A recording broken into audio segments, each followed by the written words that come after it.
हाय दोस्तों, good morning. आज की कहानी उस लड़के की जिसके गांव के समीप समीप का मतलब है लगभग 20 किलोमीटर दूर एक बहुत ही प्रसिद्ध मंदिर था। वह कभी उस मंदिर में दर्शन के लिए नहीं गया, जबकि दूर दूर से दूसरे गांव से शहरों से लोग आते थे उस मंदिर के दर्शन करने, उसकी भव्यता का आनंद लेने और भगवान से आशीर्वाद लेने। परंतु इस लड़के को लगता था, यार बगल में तो है, कभी और चला जाऊंगा, कभी और चला जाऊंगा। कहते हैं ना, घर की मुर्गी दाल बराबर। उसी तरह इसको ये हमेशा टालता रहा और सालों बीत गए, लेकिन यह कभी भी उस मंदिर में दर्शन के लिए नहीं गया। एक रात जब यह सोया हुआ था तो इसको अचानक स्वप्न आता है कि इसकी मृत्यु हो गई है। ये अकबका करके उठा और इसके दिमाग में सबसे पहला विचार आया, अरे भाई, अगर सही में ऐसा कुछ हो गया तो मैंने तो अभी तक उस मंदिर के दर्शन भी नहीं किए हैं, तो मैं वो मंदिर के दर्शन कब कर पाऊंगा।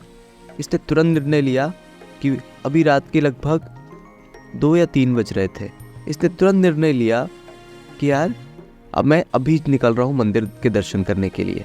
लेकिन बाहर तो अंधेरा था, लेकिन चूंकि इसने तय कर लिया था, इसने घर में एक लैंटर्न रखी थी, उसको जलाया और घर से निकल पड़ा।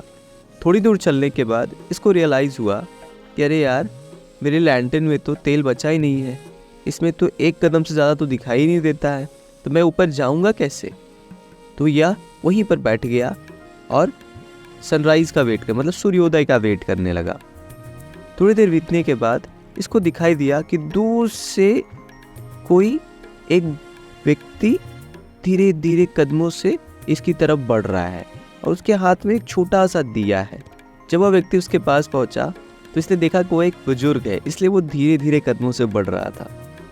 इसने बुजुर्ग से पूछा, बाबा इतनी रात को कहाँ जा रहे हो। उसने कहा, बेटा वो जो मंदिर है ना पहाड़ के ऊपर, वही देखने जा रहा हूँ। इस लड़के ने बोला, बाबा आपके हाथ में तो दिया है, इसमें तो एक कदम से ज़्यादा दिखाई भी नहीं देता है, तो आप मंदिर कैसे पहुँचोगे। बुजुर्ग ने कहा, बेटा मुझे एक कदम से ज़्यादा तो देखना भी नहीं है, मैं एक कदम जैसे ही लेता हूँ मुझे फिर अगला कदम दिखाई देने लगता है, फिर एक कदम जैसे लेता हूँ फिर अगला कदम दिखाई देने लगता है। पिछले 10 सालों से मैं लगातार इसी तरीके से मंदिर जाता हूँ सुबह सुबह और फिर लौट आता हूँ। लड़के को बात समझ आ गई। उसने भी कहा, यार मेरे पास भी तो लैंटर्न में तेल है, सही बात है, मुझे एक कदम से ज़्यादा तो पहले चलना ही नहीं है। बस इसने भी तय किया कि मैं भी चलूँगा और धीरे धीरे करते करते एक एक कदम लेते लेते लेते लेते यह कब मंदिर पहुंच गया इसको उसका बिल्कुल पता नहीं चला। तो दोस्तों, क्या सीख देती है हमें ये स्टोरी।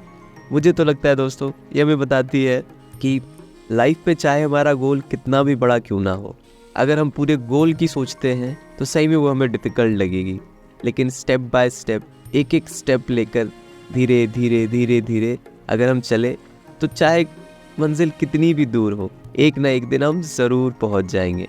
जैसे ऐसे होता है ना कि क्लास में सोचिए अगर कोई बच्चा आया और उसको अचानक से पहले ही दिन उसको बता दिया जाए, या वो सोच ले कि मुझे इतने सारे सब्जेक्ट्स के इतने सारे चैप्टर्स करने हैं, इतने सारे नोट्स बनाने हैं, तब तो उसकी हालत वहीं पर टाइट हो जाएगी और वो वहीं पर बैठ जाएगा, बोलेगा भैया मुझसे ना होने वाला।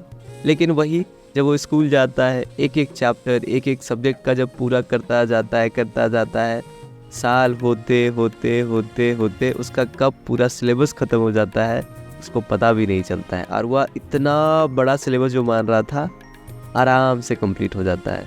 तो दोस्तों, जब भी लाइफ में आप कोई गोल बनाए, और वो चाहे कितना भी बड़ा हो, स्टेप बाय स्टेप चले। बाकी तो प्रकृति अपना काम कर ही रही है। आप जैसे एक स्टेप चलेंगे, प्रकृति आपके लिए दूसरा स्टेप खोल देगी, दूसरे रास्ते खोल देगी। आई होप स्टोरी अच्छी लगी होगी, कमेंट में ज़रूर बताएं। मिलते हैं नेक्स्ट स्टोरी में।